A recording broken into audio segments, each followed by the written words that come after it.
Hey, Hawkeye fans, welcome back. A walk-off win in Kinnick Stadium. We're going to recap their win versus Michigan State. We've got Cooper Koch from men's basketball on our interview today. You don't want to miss it. And of course, we're going to preview that Nebraska game. Welcome back. This is Talkin Hawks presented by Hills Bank.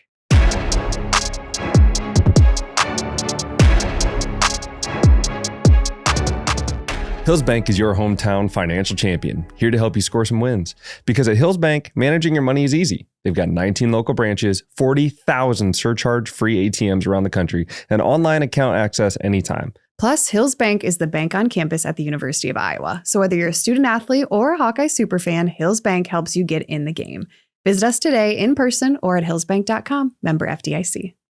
Hello, Matt. Hey. How you doing? God is good. Good. Matt, I cried 2 times on the sideline yesterday.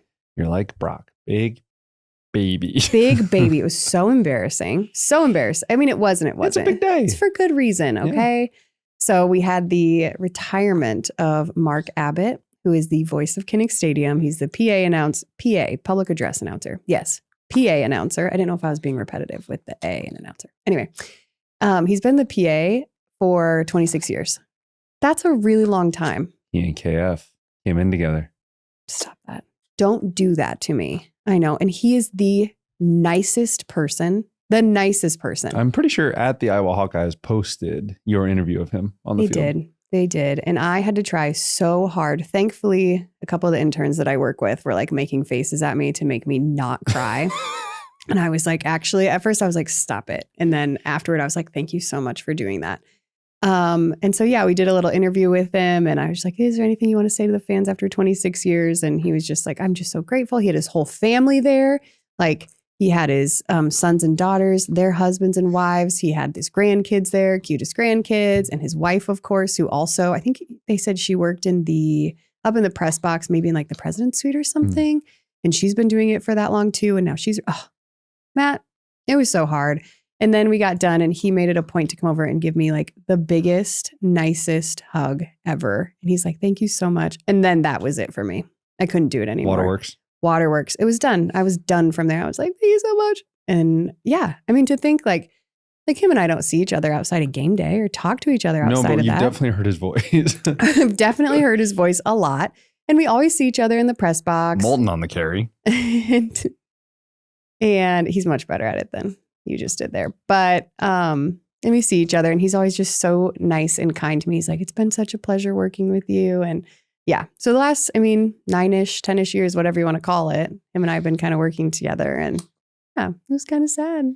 But either way, so that made me cry. And there were some state troopers there and I was like, can you guys just block me for a second? And they literally like made a small like semicircle around me so I could like finish up my crying. Get over it. John, I'm so sorry. You're going to have to vacuum after this. We have Brock in the studio again today, and I gave him a banana muffin thinking that was a good idea, and it was one of my worst, actually. It has chocolate chips in it, and he's covered.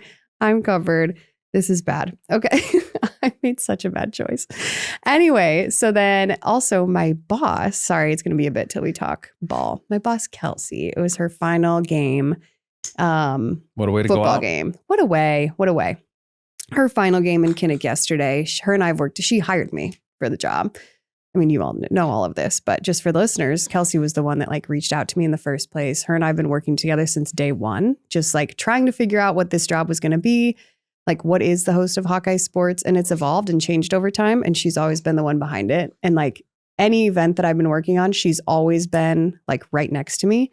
Go do this, go do that. Make sure you know this, and sometimes it was like last minute stuff that I'd be like, Kelsey, like I'm about to walk on. I can't, but a lot of times like I needed her there to like, just help me do my job. Mm-hmm. And she was always there. So, oh my gosh, am I going to cry again? That's so embarrassing. I have to stop. Either way, she is moving on to a position that makes way more sense for her family because the hours that she was working are absolutely insane. It's a lot because she's full-time and then events. So she's done such a wonderful job. I believe she was also the one behind Fight for Iowa, like that entire campaign that's still running now. Her and obviously a lot of other people in marketing, but that was kind of her brainchild. And I know she's really proud of that. So shout out Kelsey Laverdiere. that's why and then I went to say bye to her and I was crying and I was like, okay, I have to go. Like, this is so crazy. So lots of turnover happening, you know? Mm-hmm. Mike Kloss in the media. Yeah. He also got let go. Like, he's been there forever. I don't know if he's let go, but he just said this is going to be his last time. Whatever that means. The Gazette. Yes. And so, like, just familiar faces that I'm like, oh my goodness, you know? So in a nutshell, that's what yesterday was for me. I was just like all around, not okay. Get it together. Then you could have cried at the end of the game for a Hawkeye victory. Totally. Hawkeye John might have been at a play crying, so. Dude, let's go. In the middle of the game, actually it was the beginning of the game, John was at Frozen in Theater Cedar Rapids? Yeah. Is that what it was? Yep. And was also watching the game. So he knows ball, okay? Yeah. It's the best play I've ever been to. So many would resonate with that. Oh, that's so good. Okay. So Drew Stevens, walk-off win. What a way to go out for your senior day. That's fun. And save it for the seniors. Mm-hmm. Yep. And then they had a cute little picture of him and KF shaking hands, walking into the locker room, to which John so lovingly commented, "We're not crying. You're crying?" Is that what he said? Yep. And then we love Drew. Yeah. Because Drew has been on the podcast. He's got a very low-key personality. So if you haven't watched that episode, you should go check it out. It was from last season, I believe. Last year at the beginning, I think. Yes. Might have been 2 years ago. I think it was last year. But yeah, very, very happy for him. And it's been kind of like an up and down year for him. So I think that's pretty cool for him to be able to leave Kinnick Stadium with that. And what is he, like one of the best kickers in Iowa history? He's got the most points scored. The most points. Okay. Yeah. And I think his field goal percentage is, I want to say it's above 85%, somewhere in there. Okay. At least it's above 80, I know for a fact. Sure. But yeah, one of the more accurate guys. Obviously, he missed a 53-yarder. I feel like this game was about redemption for the seniors for the first 3 quarters, and then fourth quarter, here we go. Yeah. I feel like that's how it went. It was a very interesting, at least first half of the game. I guess you could kind of argue the third quarter was a little rocky too. So what did you see? What do you got for me? You also got a message on Instagram. I'm so sorry I'm talking over you, but you also got a message on Instagram. Somebody was very frustrated with what was happening in that first half. So go ahead and make her feel better. I think we all were, admittedly, especially with the output that we know our offense is capable of. In the rain, just seemed that we didn't quite have the same juice going in.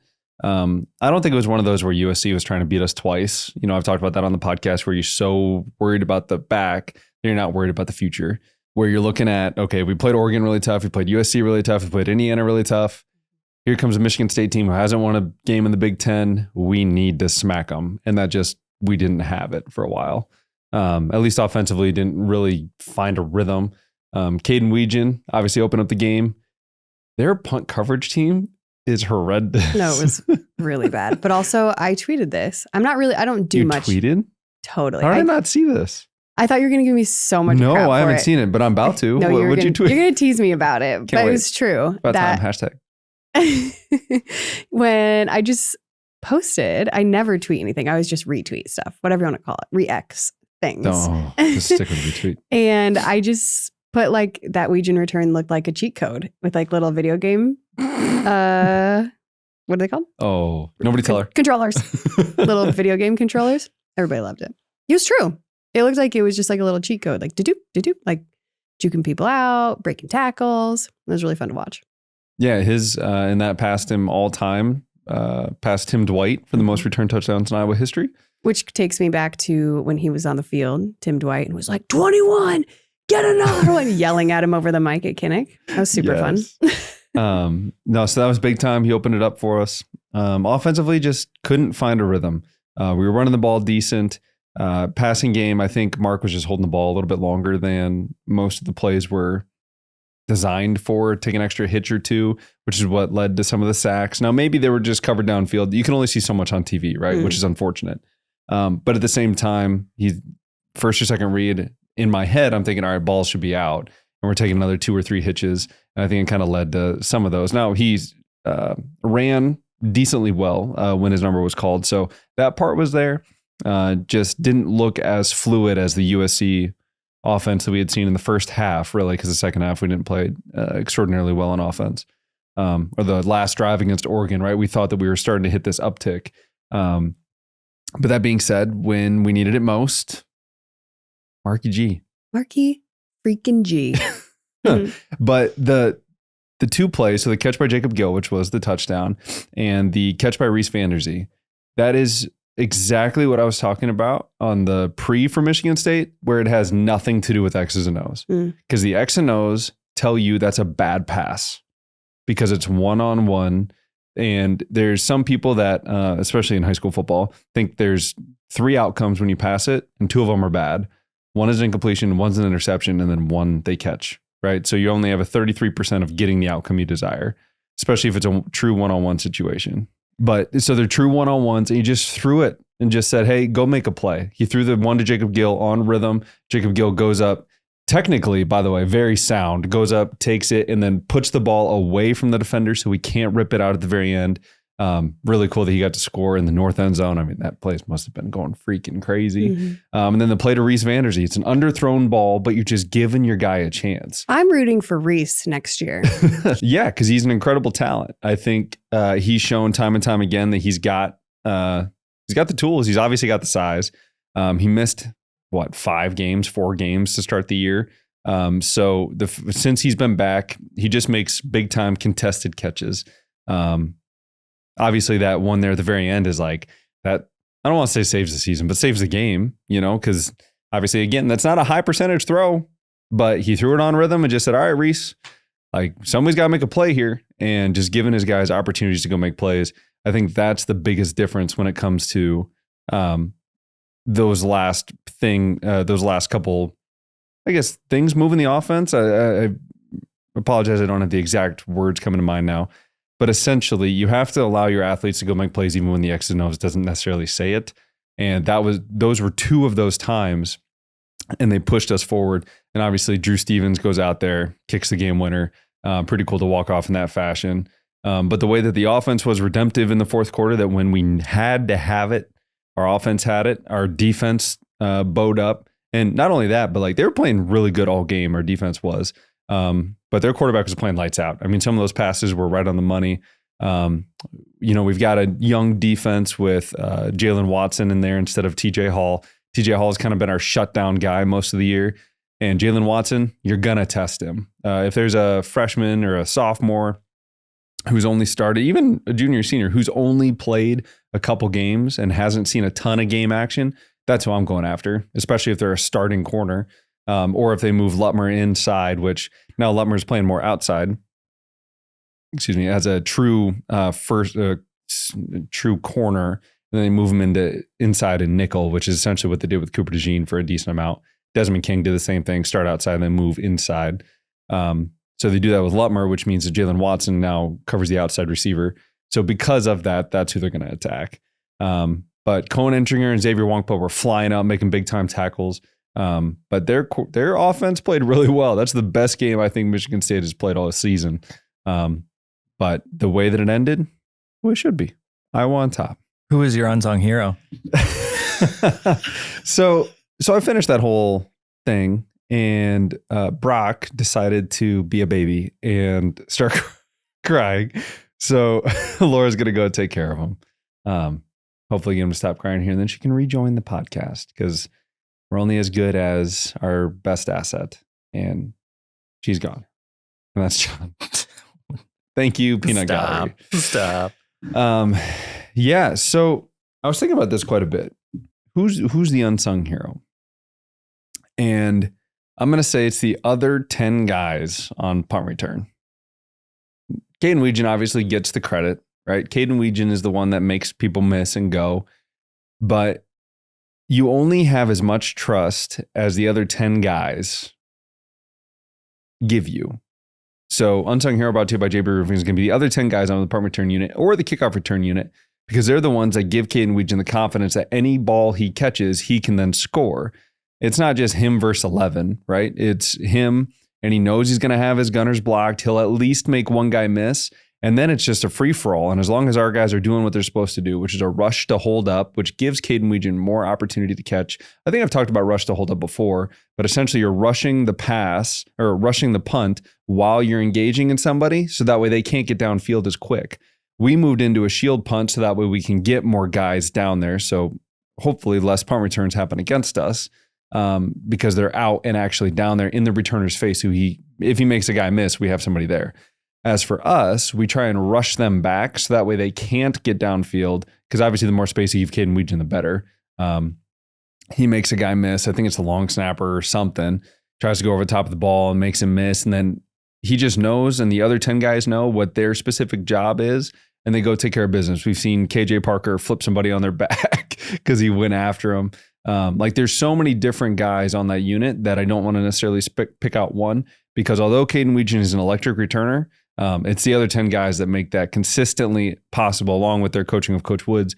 But the other 10 guys have to understand that their role is just as important, not just the guy who touches the ball. Unsung Hero, brought to you by JB Roofing, is the other 10 guys, although Caden Weegan's great, the other 10 guys on punt return and kickoff return. Perfect. I'm ready for an interview with Cooper Koch.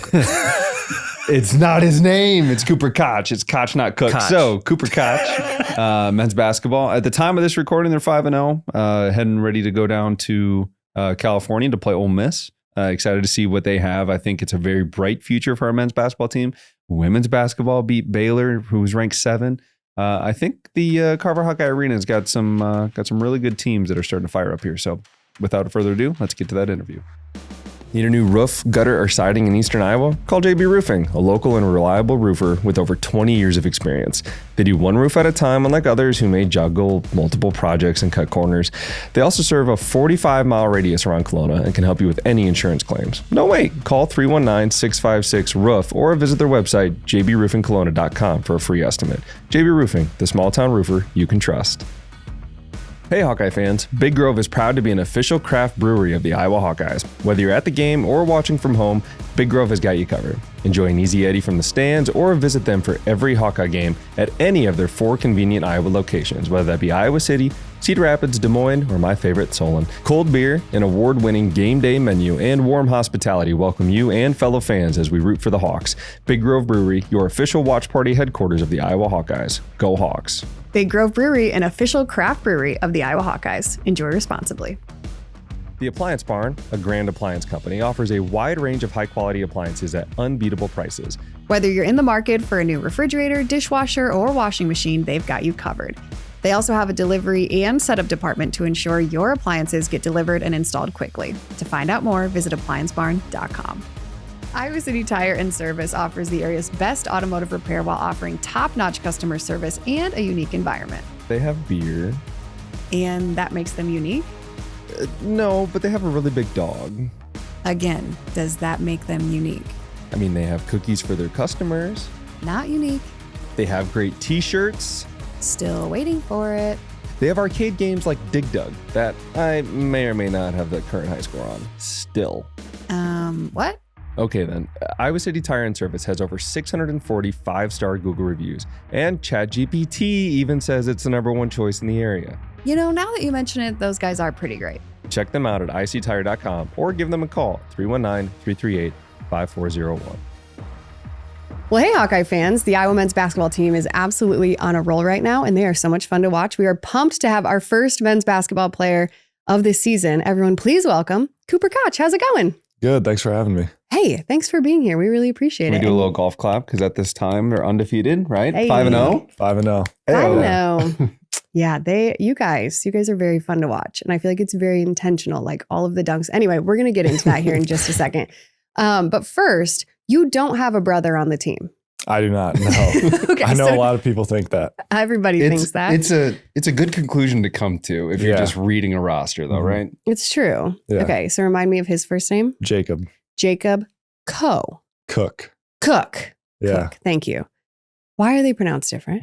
I don't know. I couldn't tell you. You don't have a People reason. also pronounce it Cook, Koch, Coke. There's a bunch of different ones. Yeah. I went to school with a girl that's last name was spelled like yours, and she went by Co, which is why I said that. Yeah. This is so interesting. Mm-hmm. Huh. And you guys, you don't look exactly alike, but you could be brothers. We could be brothers. Fun fact, his dad and his mom were in school, and my dad and my mom were in school, and they hung out together. No. Yeah. It's hilarious. So it's kind of full circle now that we're on the team together. That is bizarre. Where do Yeah. they go to school? Iowa. Oh, seriously? Yeah. Yeah. Even better. That is so weird. Yeah. Huh. Okay. Well, yeah, Matt has, you've been an Iowa fan your whole life, right? Mhm. Yeah. So, you know, James VandeBerg, right? The quarterback. Mhm. Everyone they'll literally ask me like, how's James? I don't know. I Yeah. have to ask him. I'm not sure. Yeah. Or I was told that, you know, oh, you just missed your brother by a year because he graduated at 12 and I got here at 13. I was like, no, I didn't. Yeah. But it is what it is. Okay. Yeah. Well, let's start back at the very beginning. That's how we like to start all of our podcasts. Where are you from? I'm from Peoria, Illinois. Okay. Been there for all my life. We actually moved to Metamora for my senior year. Just bought a new house there and now living there, and I'm here. Metamora? Metamora, Illinois. It's like 15 minutes east of Peoria. Gotcha. Yeah. Okay. Why'd you move there? It was mostly for my brother because he has a chance to be pretty good at basketball, I think. And so he has a better shot with a better program. Man, so they moved you your senior year for your Mhm. brother. Yeah. I see who the favorite one is. Yeah. I'm kidding. I'm just kidding. That's what I say all the time. Starting Do a you? family feud right here. Yeah. I'm sure you do say that all the time. Mhm. How many siblings do you have? Just one younger brother. Just you and your brother. Oh, so then you really like, how tall Yeah. is he? He's about 6'3", 6'4", but he's more of a point guard type player. Gotcha. So he'll be pretty good, I think. Very cool. Yeah. Okay. And what year is he? He's going to be a sophomore. Gonna be a sophomore. So 4 years difference? 4 years difference. So with my red shirt, we could play together for 1 year, which would be pretty cool. Nice. Yeah. Okay. Is he getting recruited right now? He's took a visit to Drake and Bradley, Okay. some MVC schools, but no offers yet, but he's got time.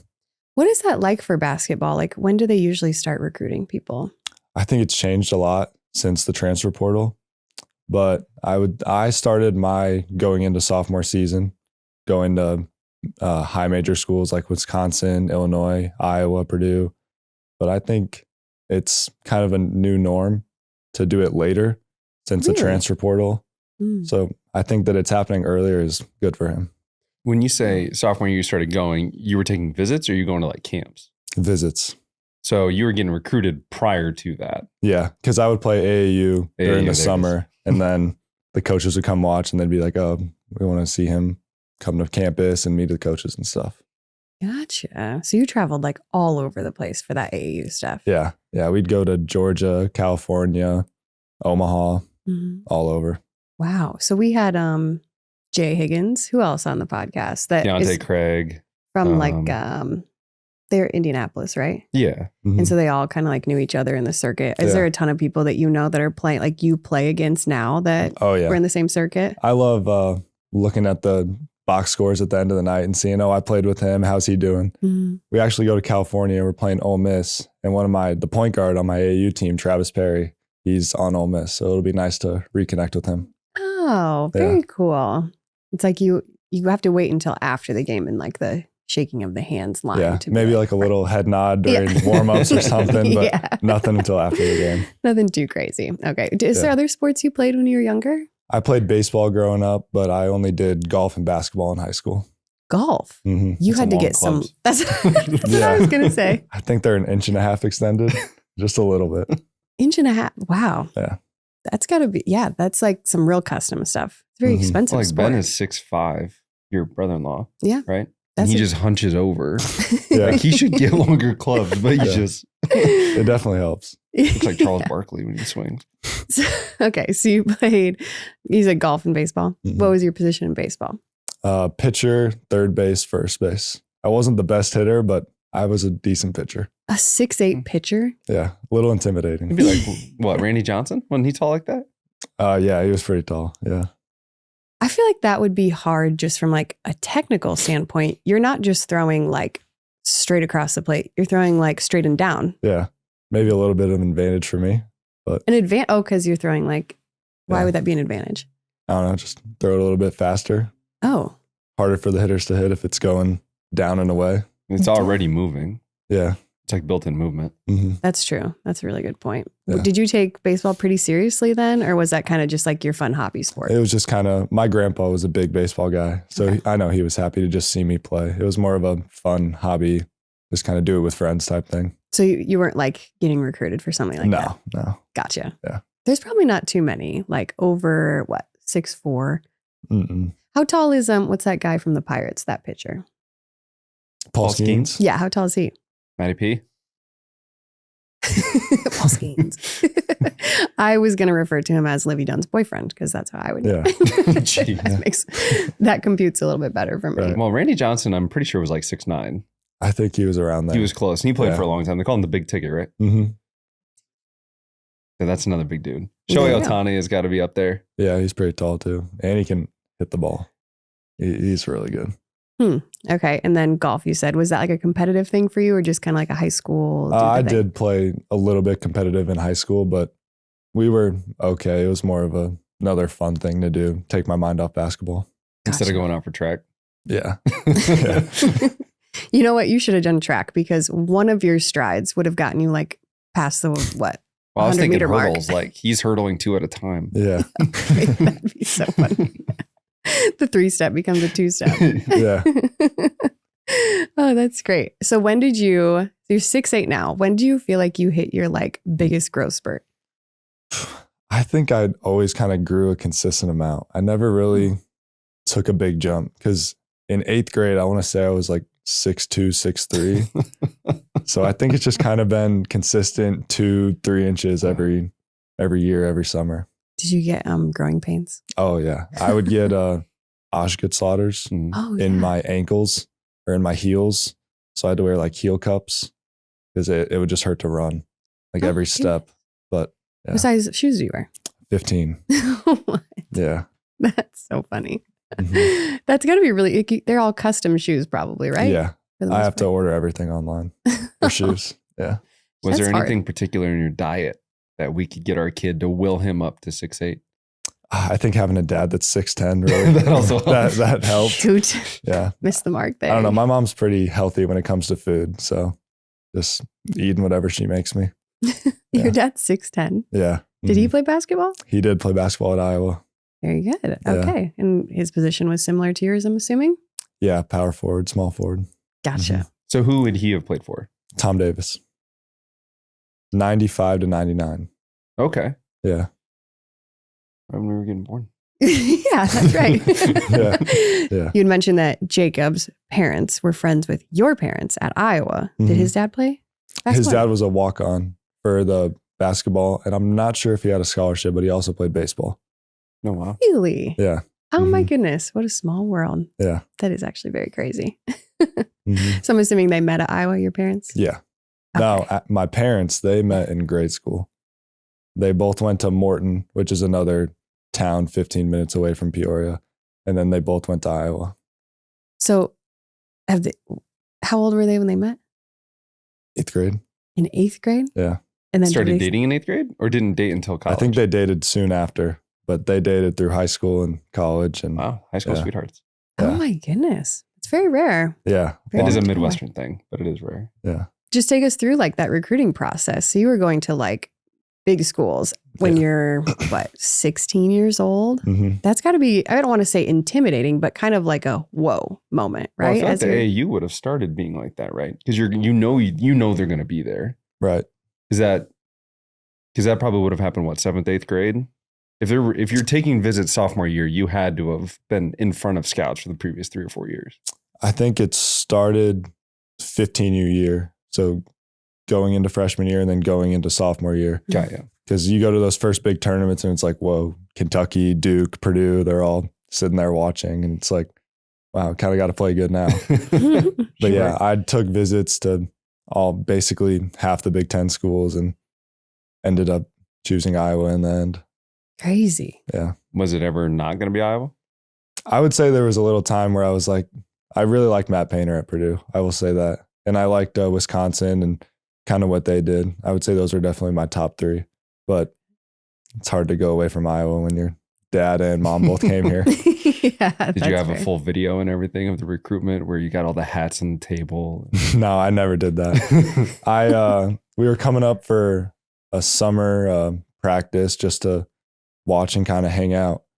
And I kind of told my dad, I'm like, I think I just want to tell coach that I want to go to Iowa today. He's like, well, that's up to you. It's your decision. Sure.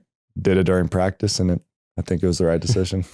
That's really cool. Yeah. I had to, I would have to imagine your dad would be like, yeah, no, that's totally up to you. And then like turn around and be like, yes, a little bit. Do you think he was pretty pumped that you were coming to Iowa? He kind of let me do the decision all on my own, but Yeah. he was definitely, he wanted me to go to Iowa. Yeah. Would have been hard for him to put on different colors. Oh, for sure. Yeah. People don't think about that. Like, if we had a kid that went to Iowa State, I don't know. I feel like I'd have to wear like a Tiger Hawk tattoo Yeah. with my Iowa State shirt, That'd know? That'd be tough. That'd be tough. It would be. Okay. So you decided to come to Iowa. What was like the tipping point for you when you made that decision? I really liked Coach McCaffrey at the time. He was a great coach. Loved his style of offense, the play, the pace. And I just thought I could see myself fitting right into that role. For sure. Mhm. And then, so now Coach McCollum, right, is here Mhm. with you guys. I think probably one of my favorite things that you guys do right now, one is like your crazy defense. So much fun to watch. It's funny because people think, especially with basketball, I mean, pretty much every sport, you would think like offense is the most exciting thing. But like when you have a fiery, like stout defense, it really is fun to watch because it is very much the like imposing your will, the thing that you guys Right. always say, right? And that's Mhm. exactly how it feels. And it's just easy to like get behind and like get excited about. Yeah. But one of my favorite things that you guys do is the high fives at the end of the game. Mhm. Where did that come from? I'm pretty sure he did that when he was at Northwest Missouri Okay. and then when he was at Drake. So it's just kind of a tradition that he's kept going. But it also just gets the fans involved, the students coming back. And that's something that we definitely want. For those of you that haven't seen the game, can you explain exactly what you're talking about? After the game, we go through the handshake lines and then the students are on the opposite side of the court. So then we'll go and we'll high five all the students and just basically make a lap around the stadium. Yeah. And That's it's really been super fun to watch too, just like from the first game now until the fifth game, like the little kids that want to get the autographs now. And they're starting to, it's a funny thing to watch. Like besides you were the only player that is here from Me the and previous Jacob, year? yeah. That's right. Okay. Besides you two, like nobody really knows anybody. Right. You know, they're so unfamiliar with like just the faces and personalities and all that kind of stuff. And you guys have done such a wonderful job of like putting your personalities out there and like connecting with fans and students. But it's just been really cool to watch people like just over these first 5 games be able to connect with you guys. And again, like the little kids with getting the autographs at the end of the game, you just start to see people like really like, okay, yeah, like I can buy into this. And it reminds me of like, what's that movie? It's a basketball movie. And it was like one of my favorite ones. And it was that it's like a guy. Oh my goodness. You might have to cut this out, Matthew, because It's not High School Musical, is it? yeah. Troy Bolton. No. I just want to make sure. No. Okay. But it's the one where he like goes down, I think it's in Texas, and he brings like the first African-American players to like that really small school and like takes them to the NCAA tournament. I think it's based on a true story. Glory Road. Glory Road. I can't say I've ever seen that. It's so good. It's a really good movie. It's one of my favorite Okay. movies of like all time. It's just such a like wonderful Take sport and film story. to watch it. Okay. There you go. Easy A, by the way. Yeah.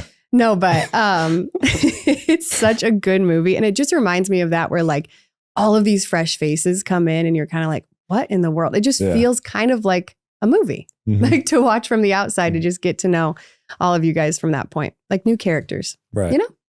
I think it's, and like the high fives is such a simple thing, but the fans and the kids love it. Yeah. And so we had Ben McCollum on. If you haven't checked out that episode, go check it out, which thank you for listening to it before you got here. I did.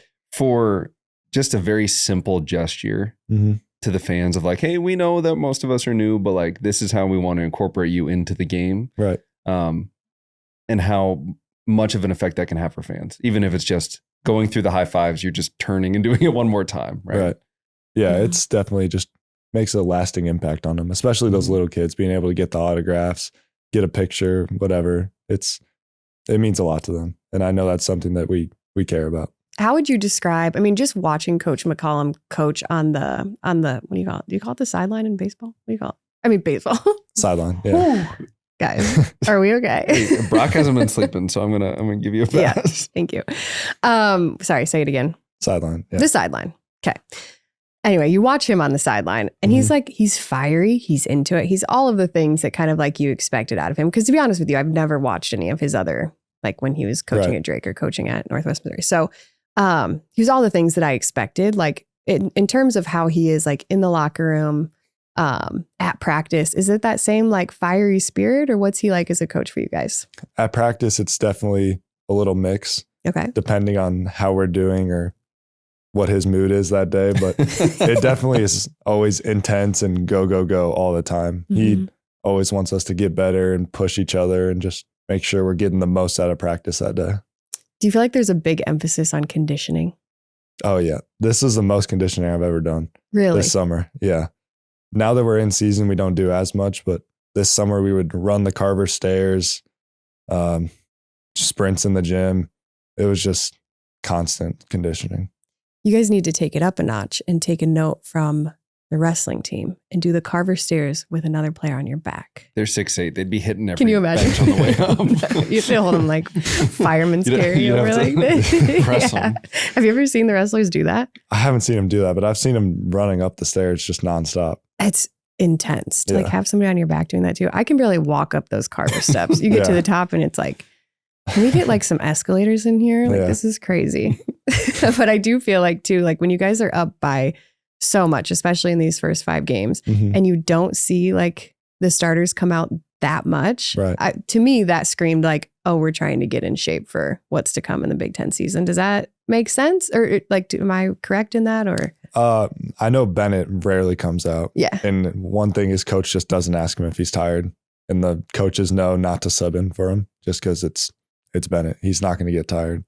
Really? But the starters don't really come out. I know coach doesn't like emptying the bench unless it's like a big lead. Like last night, I know he put a couple guys in, but yeah, just kind of, there's always stuff he wants to work on. Like last night we worked on a different ball screen coverage just because we had the opportunity to.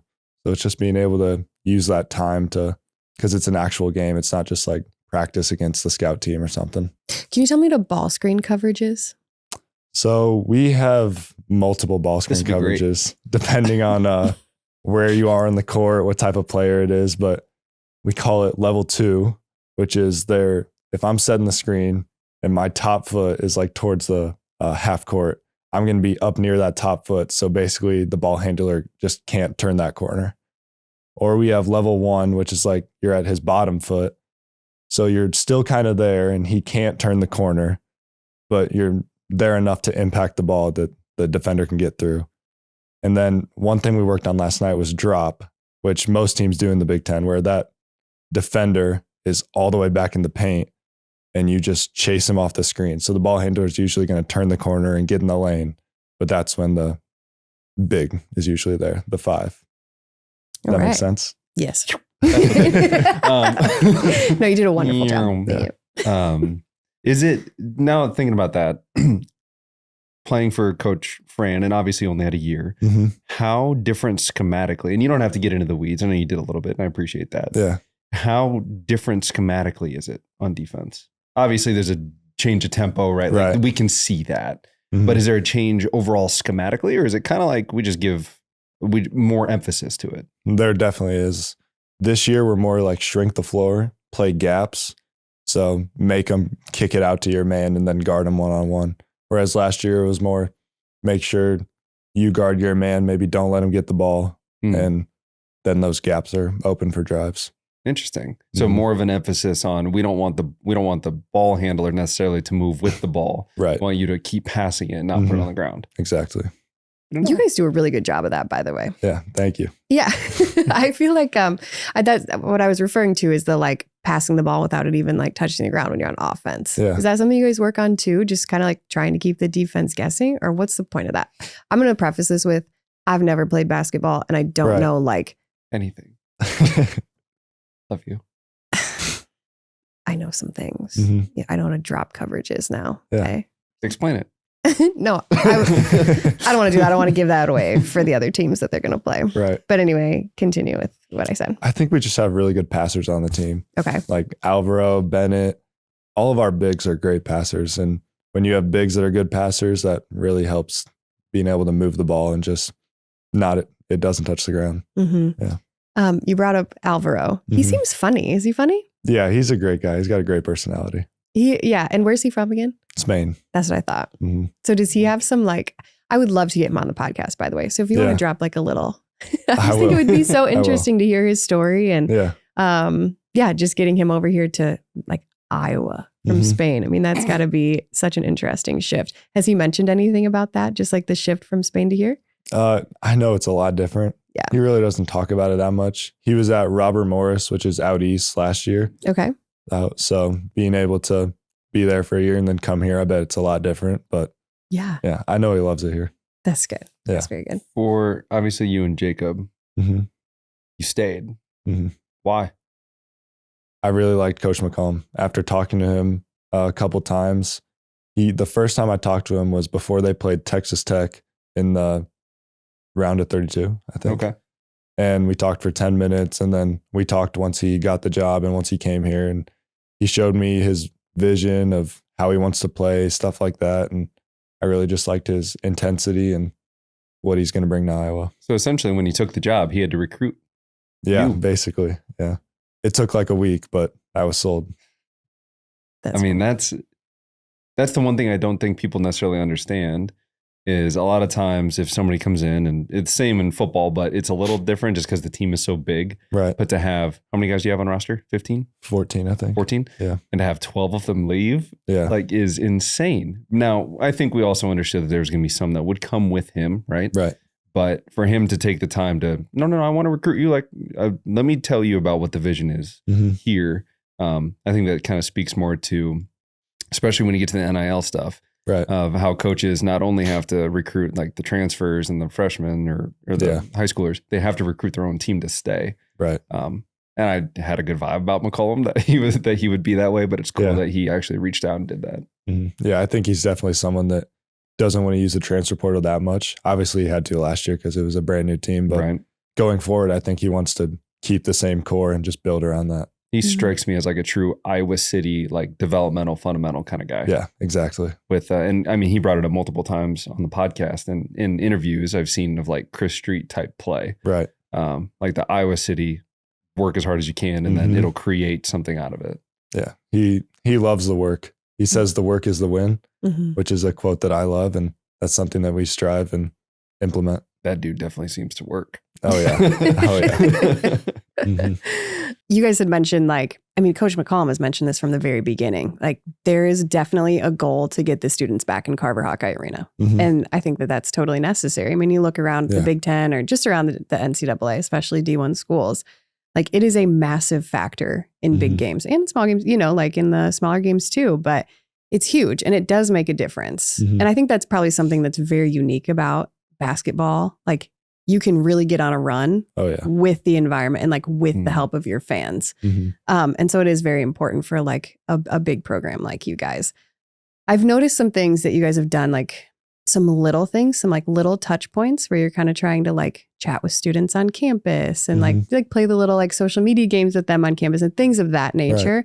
Has there been a big emphasis on that of like how you guys can connect with the community a little bit more when Coach McCollum came in? What did that look like? Yeah, he wants us to be involved in the community as much as possible. And he knows that doing that is going to help bring in students, bring in fans. So just being able to do stuff like that and hopefully keep driving those student ticket numbers up and see it get full. Mm-hmm. Yeah. It's been fun too to see. Has it made a difference, you think, with the new student section down on the floor? I do like it. I think it brings a little bit more environment, a little bit more atmosphere. Mm-hmm. It was full last night, but hopefully we got to get the upper section full now. Totally. Well, Yeah. once you get into conference play too, that Yeah, for always sure. helps too, Mhm. for sure. Growing up, and obviously your brother, you said, is 4 years younger. Mhm. Did you beat him up a lot? We had at our old house in Peoria, we had a hoop in our driveway and we had a whole 3-point line. After school, we'd come home and we'd play one-on-one for an hour and a half before it got dark. And sometimes it would be a lot quicker and he'd end up inside crying. But Aw. there were a lot of battles in the driveway. Well, I can't imagine it's fair if you're No, 5 inches, 4 100%. years older. It definitely That's wasn't. true. But yeah, You never like let him win. no. Yeah. No. My mom would always say, let him win. But no, I'm Wouldn't too you? competitive to let him win. Maybe that's why he's so good now. Yeah, that's what I said. Yeah. I said I'd take part. Yeah. Did your dad ever come out and be like, let me show you guys how it's done? No, he had knee surgeries, Mm. so he didn't play much, but he could still shoot it. He could shoot it pretty good. Okay. I can imagine Horse probably went crazy. Oh yeah, with the whole 3-point line That's what drawn, I'm saying. it got intense. What was your dad's game like? I think he was more of like the modern player. He was more of a stretch 4, kind of like Alvaro, I'd say. Okay. Just kind of being able to shoot the ball, dribble it, pass it, Mhm. stuff like that. You know the definition of a stretch four. Oh, probably that you can pass it. And Do you know the numbers? If he were to say this is the one, this is the 2, 3, well, the 4, one is the 5. point guard. Yeah. Okay. The 5 is the post. Well, Close. she's not wrong. Say it is. Yeah. I actually. Center is Guys- a Yeah. term you would use. Okay. You're making me look dumb on my own podcast. This is our podcast. Only half of us looks dumb. What are the other 3? I don't know. I don't know. I don't know. 2. I know that I have a very good time watching. There you go. We'll That's just all stick that with matters. We'll Yeah. stick with that. I go to almost all of your guys' games and do all Yeah. the like on the court stuff. Do you ever see any of the like on court games, or are you just too busy? Coming to the games, I love the putt one, the full court putt. Thank I you. think it's been a while since I've made it, but that one was always entertaining. What about like the half court shot? I don't think I ever saw that one. Can you make a half court shot pretty Oh well? yeah. Like pretty consistently? It's gonna be close. Okay. Like I'm gonna at least hit a rim. Yeah, that makes sense. I Mhm. mean, you're already halfway I there. expect Once, you to say you're going to drain it. yeah. I'm no Devlin. He's Yeah. gonna make it. Jack, he practices that a lot, doesn't he? Yeah. I think the managers and him do it almost every day. I think it's really cool that Coach McCollum allowed him to stay on Yeah. staff as well. Yeah, What it is was his, pretty What is awesome. his role? I think he's just kind of a manager. He just kind of does whatever needs to get done. Mm-hmm. Taking the ball rack out, getting towels, waters, Gatorades, anything like that. Hyping you guys up, Yeah. dancing in the. He's always super excited. Yeah. One thing he does during the games that's important is the shot clock. Once it's under Oh. 10 seconds, he is yelling 10, 9, Mm. which is always, that's important. Yeah. Mhm.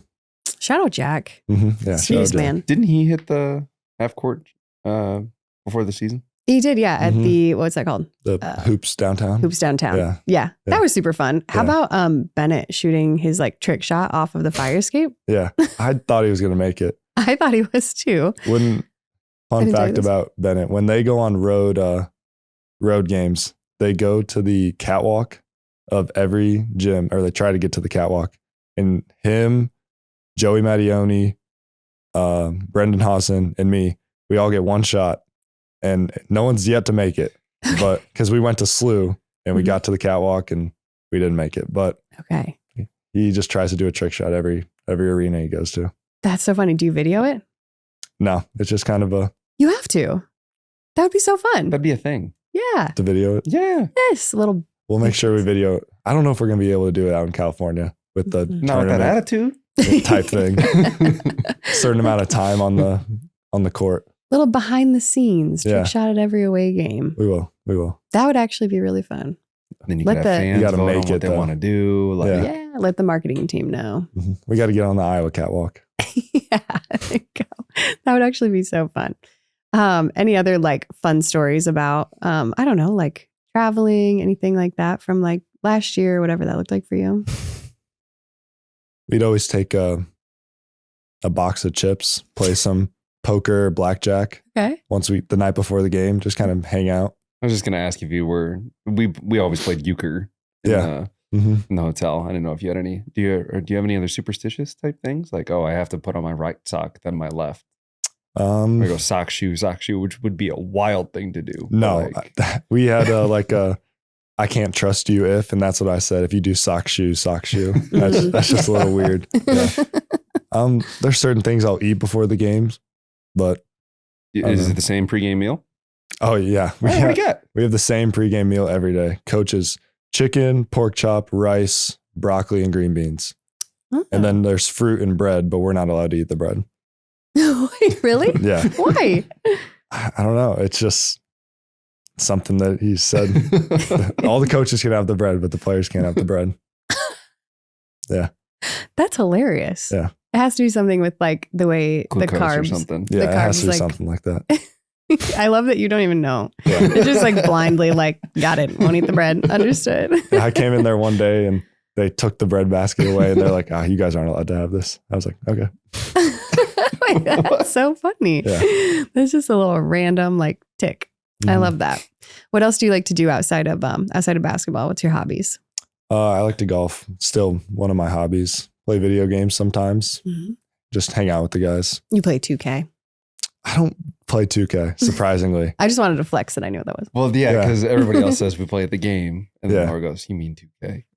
I play college football, Call of Duty, Fortnite a little, but Mhm. yeah. Gotcha. I feel like that's just like a standard way for athletes to just zone out for a second. Because you guys are just go, go, go all of the time. hmm And that just is a, I don't know, way to just mellow out. Yeah. Are you like a movie or shows person, or that's not really a thing? If I have free time, like while we start traveling, I'll definitely download a show or a movie. But What's a show that you like to watch? I got into Breaking Bad. Okay. I'd never seen it, Mhm. but I think I'm 3 seasons in, so I'll probably finish that. That's a good one. Yeah. That's a really good I've one. never seen Breaking Bad. That's pretty good. It's just long. It's a lot of seasons. Yeah, it is long. I think it's 5 or 6 seasons. Yeah, I watched the whole thing, and at like season 4, I was like, how are they going to keep this going? This Yeah. just feels like the same story. Yeah. Just saying. You should try Emily in Well, Paris. honest. Have you ever heard of that show? Mm-mm. You Don't do You it. don't need to. Okay. Or Bridgerton or whatever other thing I've she's heard gonna of that spit one. out. Yeah. Bridgerton's a good one too. Yeah. Do your parents get to come to a lot of your games? They do. I think That's they've been all 5 so far. How they really? Yeah. It can't be that. How far is the drive from? 2.5 hours. I was going to say Oh. probably under 3. Mhm. It's closer than Chicago. Right. Wow, that's actually really nice. hmm That's not far at all. Did they go to all of your like AAU stuff too? Traveling around My the dad nation? usually did. We would Okay. drive everywhere. Like if it was Florida, Georgia, Texas, we always drove. Really? Is there a Yeah. reason? I don't know. He just spent time with him. Oh, He likes to drive. So That's nice. Yeah. I'm on long road trips. In between the seats, my dad would sit up front, and then it was like those old school TVs that Yeah. like were this deep. But it was like a really small TV, and then I have my Xbox hooked up, really, and then I could play it because that's when you didn't have to have everything hooked up Right. to the internet. right. So I could play like Madden or whatever it is, just on this little TV. That'd be cool. Those were the Yeah. the days. Mhm. I'm just thinking of like what halftime would look like when you guys are up by like 30 points. Mhm. Like what does that look like when you're in the locker room? I would assume it wouldn't, like Coach McCollum would probably not say words of like, just keep doing what you're doing. He's probably always got something that he wants you guys to work on, something that Mhm. can be improved, right? Like if you're up by Yeah. 30, what does that look like for like a halftime conversation? Well, yesterday we weren't up by 30, but it was not very good because we did not play very good, I thought, and he thought as well. But we were up pretty handedly against Robert Morris in the first half. And it was kind of just small things that he wanted us to change, whether it's a ball screen coverage or something offensively that'll just help us widen that score even more. Okay. Because sometimes I think of, I mean, you play baseball, you know about baseball. You know Mhm. how like they always go out to the pitcher Right. and like everybody Mhm. comes in. I've always wondered, like, what you possibly be saying? Because they go out there like a lot. Yeah.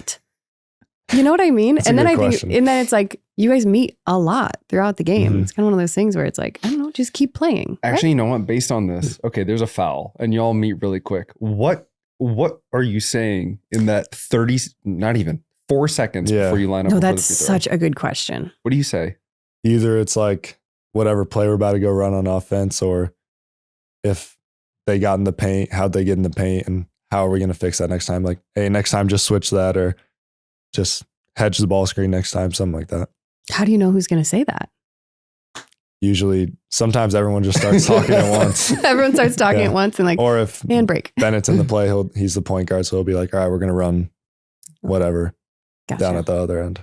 Okay. Because it's a lot of meetings. It is- Yeah. It's a lot of meetings. The refs don't like it either. They're always like, here we go, into the free throw line. Mhm. So they're always trying to break it up.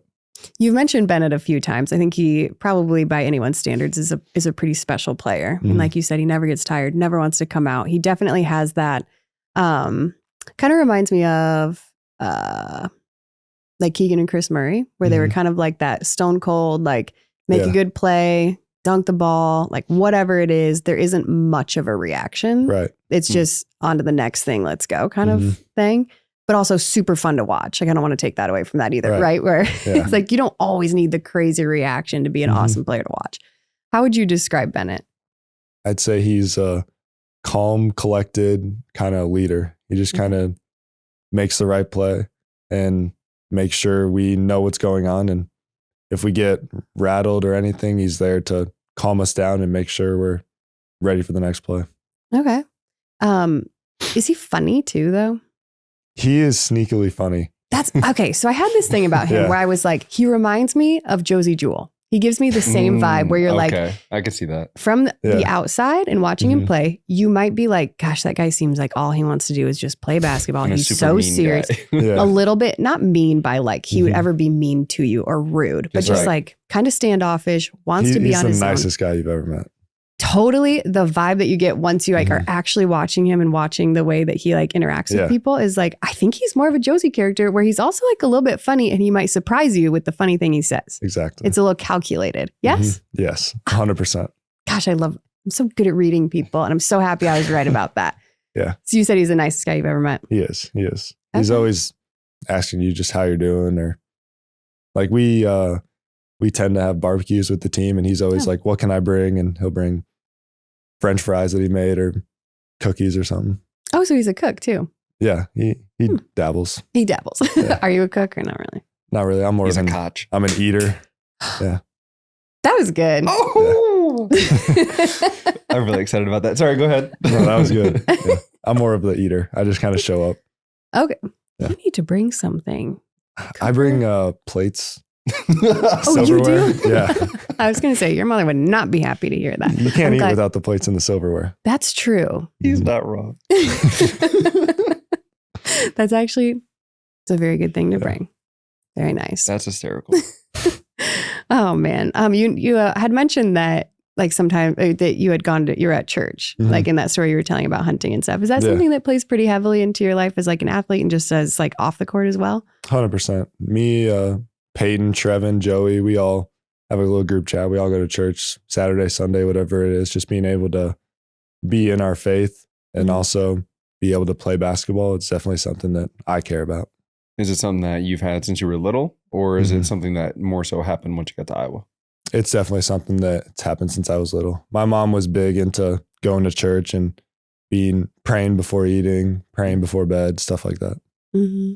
How does that play into you on the court and like maybe after a loss or after a win, when you were getting recruited, all those types of things that are like big things in your life? Like how does that play into, I guess, basketball as a whole? Say just knowing that no matter what, that's not what the main goal is. Like there's always a bigger picture than what's actually going on, whether it's basketball or school or anything like that. There's always something to fall back on. Is that kind of nice too I feel like there's been this kind of a shift as, I don't know, maybe in the last like few years, 5 years, 10 years, whatever that is, where just on like across sports as a whole, like the sport landscape, whether it's college or professional, maybe since like a little after Tim Tebow. I feel like that was really the boost of where that all came from. It's got to be kind of nice to like, you can first of all talk about it and not feel like you're going to be like the weird one, right? Like Tim Tebow, like got kind of ostracized for it. But that also that you've got guys on your team that like you're all going to church together. It's kind of a part of your guys' culture in a way, right? Or at least part of your team. 100%. It's definitely part of our culture. We all may go to different churches, but we all have Bible study and we'll all come together, and then that just kind of brings the team that much closer together. Okay. Very good. It's That's like, really cool. Yeah, kind of just like your foundation isn't just found in basketball as a team, you know, or just in friendship or, you know, whatever that looks like. So very cool. Thanks for sharing that. What is your purple bracelet that you have on? It's from Jack D, actually. It's the Iowa Heartlanders, the hockey team. It says Iowa Heartlanders, stick it to cancer.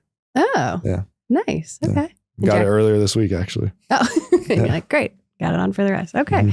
Very good. Was there anything else that you want to mention? Do you have any NIL stuff that, you know, merch or anything that we need to be aware of? The NIL store, you can buy sweatshirts, jerseys, stuff What's like on that. it? Koch, not cook? That'd be a good thing to do. Wait, that would be so funny. But now, hold on. Now I'm thinking of like all these things. How would you decipher? Well, the problem is that's somebody else to decide. Hold on, but we need to let him cook, but it's Koch.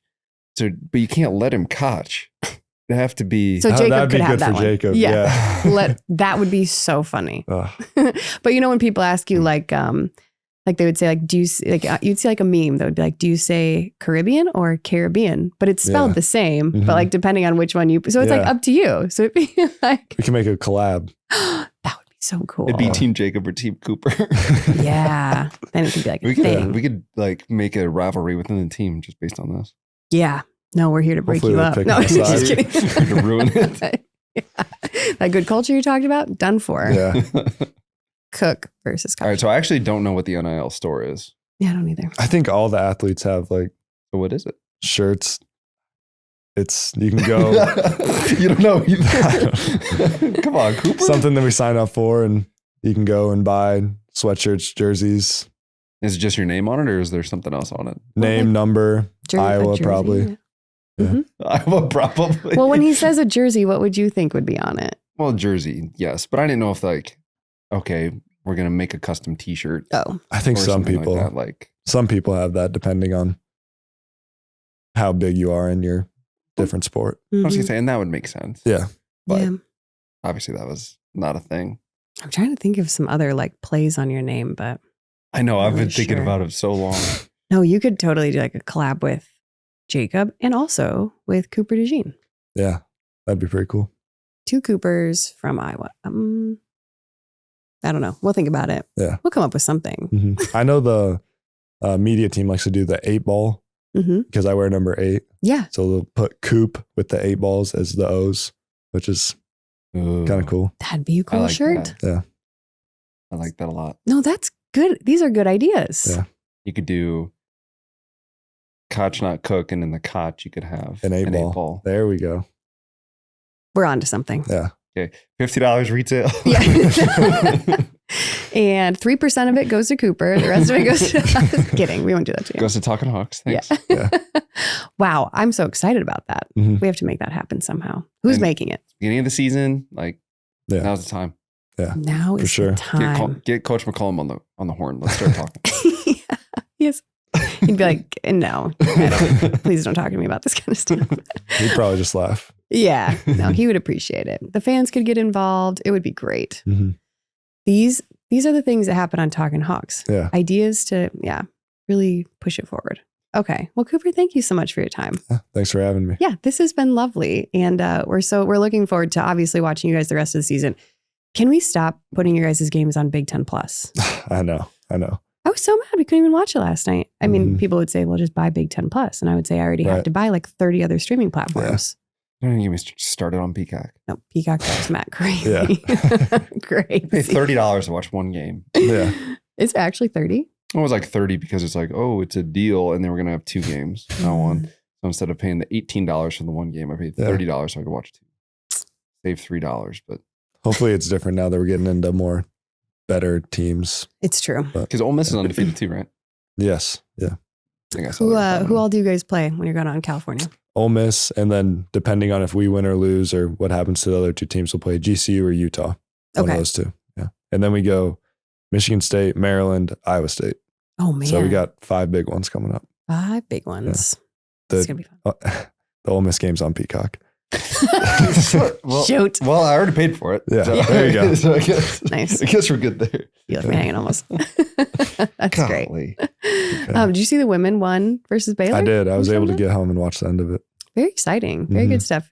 This is the last thing I'm going to say. I think it's really cool. I've seen Jan and Ben, Jan Jensen and Coach McCollum, like just interact with each other. Yeah. They have the same vibe. Mm-hmm. They're like 100%. Yeah. both high energy, Mhm. both like some of the nicest people you're ever going to meet. I just think it's really cool that, I don't know, that they're very similar, and just to Mhm. watch you guys Yeah. I don't know, I compete think well we're together. starting to be known as like a more basketball type school. Ew. I mean, we're a football school. Sadly. Let's not get Yeah. chill out. But at the same time, Matt. at the same time, men's and women's basketball are, I think they're on the rise. Totally. Programs are in good hands for a while.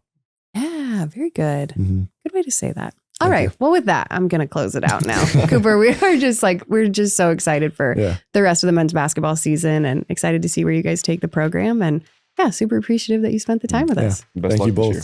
Thank you. Well, hey, Talkin Hawks fans, we are so excited about our newest sponsor of the podcast, and that is Stack Wellness Cafe. Okay. Are you done interrupting? Yeah. Okay, great. Go. Stack Wellness Cafe is fast, healthy food that you can grab on the go. It is protein shakes, bowls, and all kinds of other things to help you hit your protein goals for the day. Everything is made better. I mean, I bought it. I go there. I'm going to drink it. Well, truthfully, Matt goes there like every other day. I'm pretty sure you come home with a stack protein shake almost every single day. If you knew about it, you'd do it too. All of their food is cooked locally and fresh and is delivered to each location for maximum quality and flavor. Okay. It's delicious. Wouldn't you say, Matt?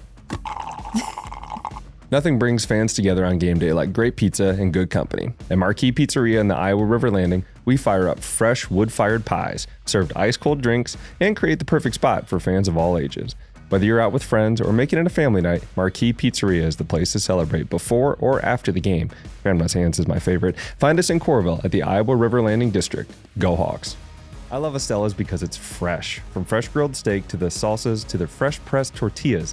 I love Estella's because it's made there right in front of you and it's quick and it doesn't feel like fast food. It's fresh food made quickly. We both love Estella's because it's made with love. They put a lot of pride in their food and customer service, and they're locally owned. Fresh food, made quick, and with love. Check out Estella's today. Hey, well, that was our very first men's basketball interview of the season. He was lovely. Yeah, it was, I forgot how tall basketball players are. No, so tall. He walked in 6'8". I was like, right. Crazy. And then I think one of my favorite parts was like, how can we will our kid to be like 6'8"? And he was like, well, it helps when your dad is 6'10". I was like, yes. Oof. His mom must be like over 6 foot too. I'm not going to lie. I definitely Googled his dad after we left. I was He like, played at Iowa. Yes, I know. I mean, we talked about it in the interview, Matt. His name's JR. And his mom's adorable. But she like didn't look that short next to him. Oh. So I was like, oh, she must be pretty tall too. She's got to be at least, I'm going to guess 6 foot. I hope I'm right. Okay. So this is the lore segment brought to you by Big Grove. Okay. Here we go. So I've talked about their mascots before. I'm pretty sure I talked about them last season, just how bizarre they are. And yesterday at the game, I was talking to our mascot's coach. If you didn't know, Herky has a coach, his own designated All of our coach. Herkies. There's only one. I don't know what you're talking about. Anyway, I was talking to him about I was like, who do you think is like one of the worst mascots in the Big Ten? Like just out of curiosity. I'm not going to share his answer, but he was like, why? Who do you think? And I was like, obviously it's Nebraska. Like it's just the concept of it is so bizarre how they have like Herbie, who's this like grown man farmer guy. Very and then masculine features. his best friend is this like baby who's bigger than him and just like does the weird upside down gyrating situation. And you're like, what is the relationship here? Why are you guys hanging out? Are you friends? Are you supposed to be like the dad? Like what are we doing? So anyway, that was my argument for why Nebraska has one of the worst mascots, just based on concept alone. The mascot costume itself isn't that bad for Herbie. Okay. Yeah, Herbie looks solid. That was an aside. It's just something I really had to cover. Anytime Nebraska comes up, we're going to talk about how weird Little Red is. But I'm going to give you some lore for the University of Nebraska. Okay, the dairy store riot, okay? The dairy store opened in 1917, one of the oldest traditions on campus. And when they discontinued a fan favorite flavor, which was cherry vanilla, the color of the Huskers, students staged a mock protest outside and they were reading signs, my goodness, they were holding up signs that said, bring back dairy democracy. And the flavor returned the next semester because the students won. I need every campus to stop having these fun dairy places and Iowa not having a really good ice cream place downtown. Now, again, I haven't been down there in a while. Maybe there is one, but they took Whitey's from us and I'll never forgive them. Jeez. They have like 7 froyos, but no ice cream. Okay. It doesn't count though, right? No, it doesn't. I'm just saying you agree. We need to trade one of those for an ice cream place. We could trade 2 of them for a good ice cream place. Done. I would trade. I would trade all of them for one good ice cream place. Anyway, there you go. Do we even have food sciences on campus? I'm sure we do somewhere. All right, Matt, tell me about Nebraska. How bad are they? Well, they're 7-3. I also know their head coach has done like a really weird TikTok. I remember he was like a dancing one I think that was his daughter. with his daughter. Yeah. And people were like, is this really? I mean, if Blair, I don't know if I do it for Blair. I'm just, I'd probably I do it compare for Blair. every head coach to Coach Ferentz and his Can't do like, that. and his stoicism and his like, yeah, I'm not going to get involved in anything like Mickey Mouse, anything silly. So like everybody that does stuff like that, I'm like, that is so unserious. That is so not KF. Yeah, how embarrassing for you. There's a really great like little video where they ask both coaches which state has the better corn. Oh yeah, I've seen that too. And Coach knew like all of them. Yep. Yeah. And their coach knew like one of them. He was like, lucky guess. Sweet corn. Yep. And I was like, you didn't know that. But lucky guess is right. Thanks, John. More lore. Killing it. Well, they're sitting at 7-3, just like we are. So it's a pretty big game in that way. Now they're down their quarterback. Oh, yeah. And then their running back too, right? Or no? So I don't think I gave out correct information on that. Looking at, so he played against Penn State. Oh, running back did. Maybe it was just something he was contemplating about not going, that he was going to sit out. But either way, so I apologize for anything there. He did play, and I'm assuming he'll play against us. Man. So he's a good running back, but their backup quarterback is a young guy, freshman. He had to play USC, Penn State, and us. I mean, that's a tough slate. Not that USC is the toughest defense ever. And Dylan Raiola did play a decent amount in that game.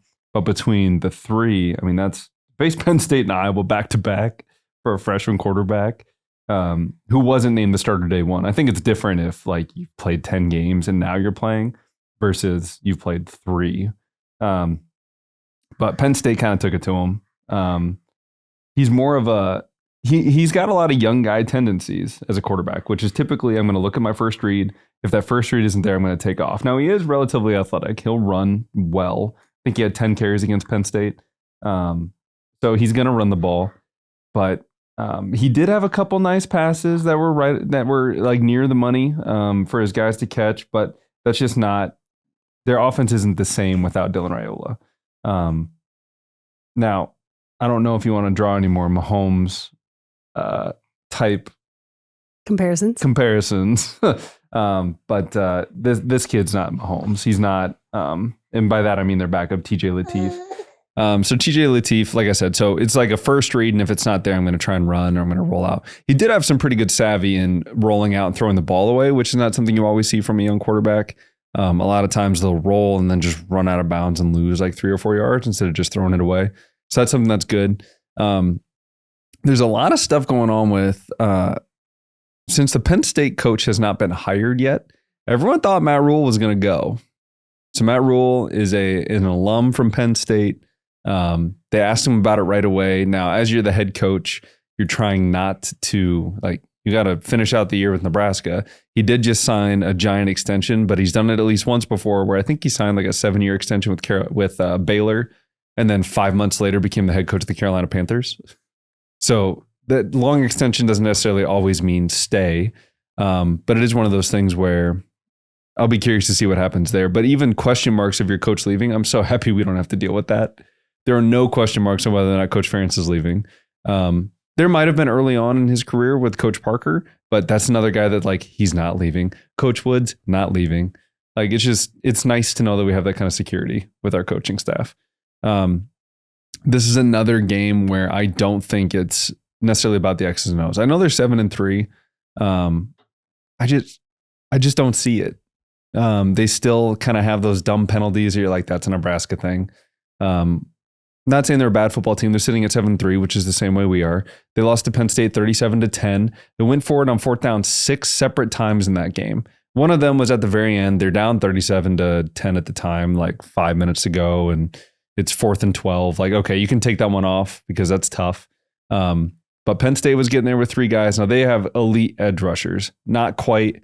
I wouldn't say we don't have elite edge rushers, but their guys are going to get drafted pretty early. Max Llewellyn, I think, is really good, as well as Ethan Hurkett. I think we got some guys that can pressure the quarterback.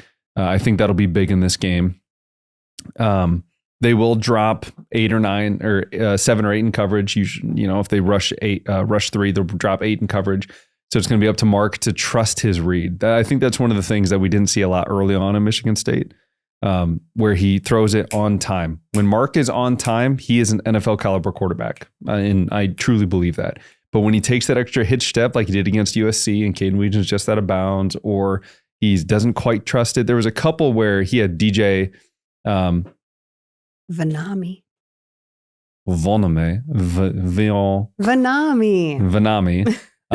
Like in the middle, and there's a hole in between 2 backers. If he sees it, he can hit it, but he just does an extra hitch. Like, I don't quite trust it, which, by the way, DJ's playing really, really good football right now. Mm-hmm. he looks like a guy that might be the next in line. I think Addison Ostrenga is that guy. Unfortunately, got hurt, of course. But like the next guy at a tight end I could see DJ being one of those guys. Question. When Mark isn't quite on time or he takes the extra hitch or whatever it is it because that like the receiver isn't open? Possible. Okay. It's possible, but there's different things there where, and this would be nice if I had a whiteboard. Be doing something next year with this. Where he might not be open right now, but you throw it to where he's open. So if he's curling around the linebacker, or if he's got an in cut, and he goes past the linebacker, now he cuts behind him, there might be a hole in between those two linebackers that you can throw, but the tight end's not going to be open when you throw it. You're going to throw to the window and expect the tight end to get there. So he's not open when he throws it, which is why he might be taking that extra hitch. Instead of trusting that the tight end's going to get there, then you throw it. Not saying that's the case all the time. I've just seen some where he holds the ball, but when he doesn't hold the ball and he throws it on time, like that's where you get the pass to Gill against USC. He gives his guy a chance, both Gill and VandeBergs against Michigan State. He's more than capable of making those throws, and he is an NFL caliber quarterback. The nice thing is he can also run the ball, right? We saw that. We've seen it all season that he's capable of doing all of those things. So I think it's less about, X and O's. We're going to run that triple option again. Get somebody in space, whether it's Mark or Kamari Moulton or Jazz Patterson ran the ball extremely hard again. I'd like to see him get the ball a little bit more. And then Caden Weegan obviously on the outside. I don't think the biggest thing is defensively we have to be on the ready. They went for it on fourth down 6 times. That's a lot in one game. There are some teams that don't go for it 6 times on fourth down the whole season. I'm sure we're pretty close to that camp. So Matt Rule is out there trying to win, trying to get to 8 wins. I know everybody's like, oh, another 8-4 season, right? I've seen that. But I think that this, like I said, I think this football team is a really good football team with an opportunity to get 9 wins because obviously this game and then the bowl game, whatever that is. I think it's a resilient team. We've seen that against Rutgers being able to come back. We just need to start fast. We need to start the way we started against USC and then finish the way that we finished against Oregon. I think if you can put those two things together, I don't think there's really many teams that can play with us. They do have some decent receivers on the outside, so we're going to make sure that,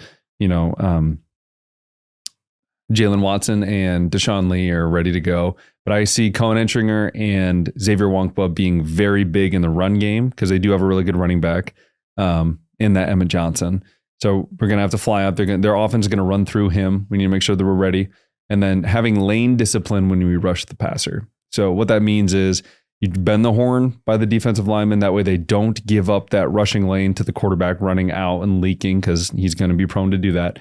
But if you can keep him in the pocket and compress it around him, we saw that happen to Mark a couple times against Michigan State where he got stuck in the pocket and couldn't roll and ended up getting a sack. So I think we can do that against this young kid as well.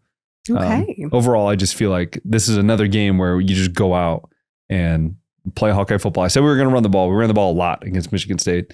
I anticipate the same type of thing of like, okay, we're going over there. It's an 11 o'clock kick, first one of the season, and it's the last week. Yeah, and guess what? 33-degree high, 65% chance of rain. Sounds like Iowa football. The rain. Come on.